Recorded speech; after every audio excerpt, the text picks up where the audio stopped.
63% of students think they know who they are.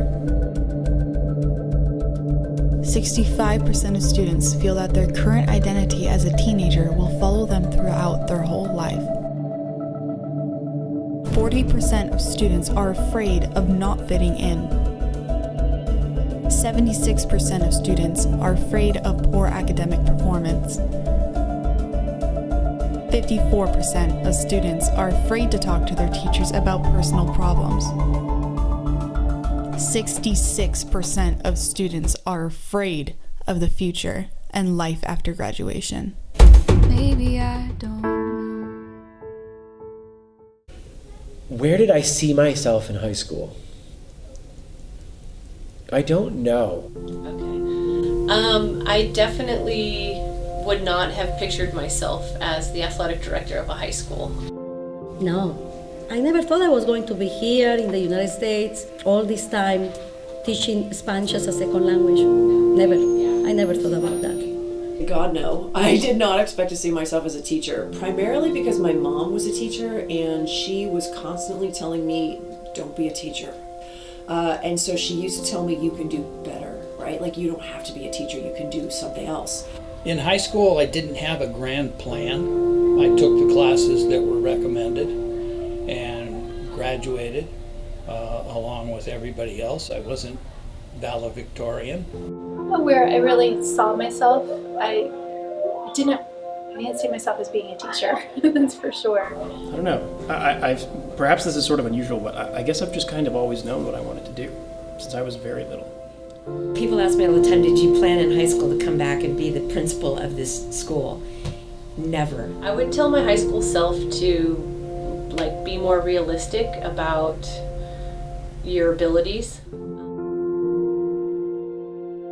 I think I was a very talented soccer player, and I think that confidence was an issue for me as a player. That had I kind of believed in myself a little bit more, then maybe who knows where I would have gotten to.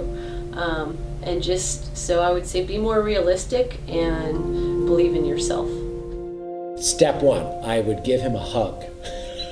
I would be like, I'm so sorry. And I would hug him for a good 5 minutes.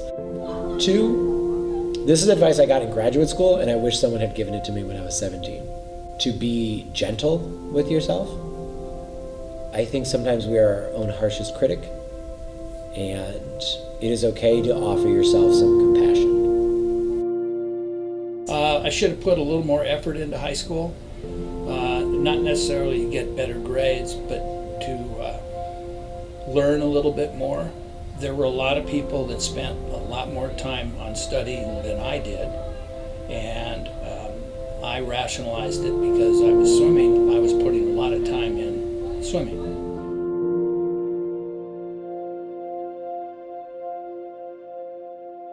The other reason that I went to college was because I also turned 18 right after I graduated from high school, and that was the time during the Vietnam War where if you weren't in college, you got drafted to be in the Army, and I didn't want to die in Vietnam. I went to Santa Clara University.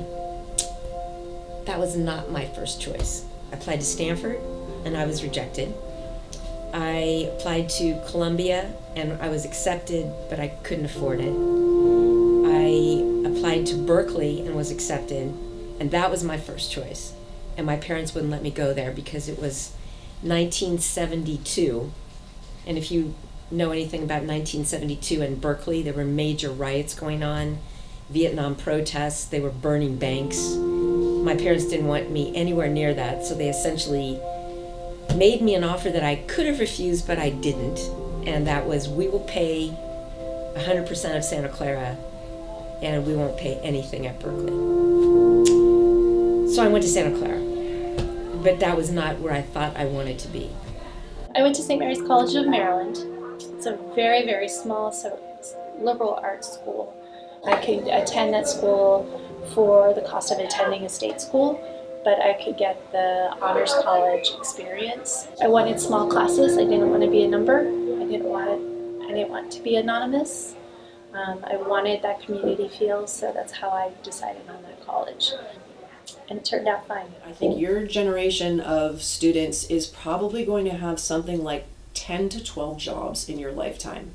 That whole notion of where you join a company and you stay there for 40 years and you get your gold watch, that does not exist anymore. Don't worry so much about what career you start off with, because you're not going to end up with that career anyway. So try not to put so much pressure on yourself to choose the right thing or to take the right job. You're going to be switching around so much anyway that ultimately it doesn't matter. Let yourself make mistakes. It's okay to make mistakes. We all make mistakes. Grown-ups make mistakes. You guys make mistakes. And just understand that's a part of life. But the one thing that you need to do is you need to learn from the mistake. Maybe I don't know. I think successful people and happy people are always willing to learn and adapt and to grow as a person. And once you graduate from high school or you graduate from college, like, guess what? You're not done learning. I think happiness, a lot of happiness comes from the fact that you want to be the best person you can be. You will not remember most homework assignments you do. You will probably not remember most of the tests you take. So while they seem all-consuming right now, they will not be a big part of your memory. I think it's much more important that you take what you can get out of this education and try to enjoy it. And stay away from drugs and alcohol. I know that's super cliche, but I've never seen someone start partying hard in high school and seen it end up well for them. I've seen it ruin relationships. And so if you can find some other way to have fun, do it. Maybe I don't know. If you have the opportunity to go to school, never say no. If you have the opportunity to learn something, never say no because it's too difficult. Education is an opportunity. Sometimes people forget that here, but education is a privilege for many people in the world. And if you can take advantage of that, you are blessed. For the high schoolers at Prez specifically, I would say that you have a really, really great school that you go to. I would take advantage of it, and I would remember when you can, when you're buried in homework and really don't want to be going to this school, that not everybody has the privilege of having that ton of homework and having really competent, determined teachers. I mean, every student and faculty member I've met here has really impressed upon me in a good way, the whole spirit of the school.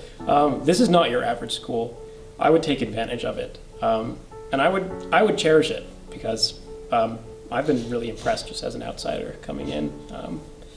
I really think that you ladies are going to have a leg up going to college, so enjoy yourselves. That's my advice. Maybe I don't know. When I think back about high school, because I live in the area still, I read about people that I went to high school with in the obituaries now. And my wife grew up in Santa Clara and went to high school there. And between the two of us, every week we know one or two people that are listed in the paper of having passed away. And it kind of makes you look at how old they were, and when they're younger than you are, you go, uh-oh, time is catching up. And hopefully I have a number of good years left. Maybe I don't know. My biggest advice is really, take care of yourself. Like, stop. It is not necessary for you to only get 6 hours of sleep. There is a time when enough is enough, where you have to say to yourself, this is good enough, and focus more on quality rather than quantity or the amount of time that you're spending on things. And be ready to say, okay, enough is enough. And don't stress the small stuff. Maybe I don't know. I think it's very dangerous to live in the past, and I think it's very dangerous to live in the future. When the only thing that you are guaranteed as a human being right now is the present. And so I watch you at juniors and seniors fixate so much on everything that you have to do, everything that you have to prepare for down the road.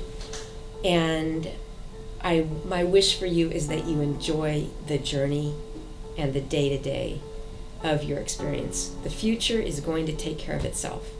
In some ways, it will be what it will be. And you can't 100% control it. You can situate yourself to be ready for it, but you don't have to be a slave to it. And I think if you're a slave to the future, you're not living life, and you're missing out on a really great gift called the present. Maybe I don't know, maybe I don't, but maybe that's okay. Maybe that's okay.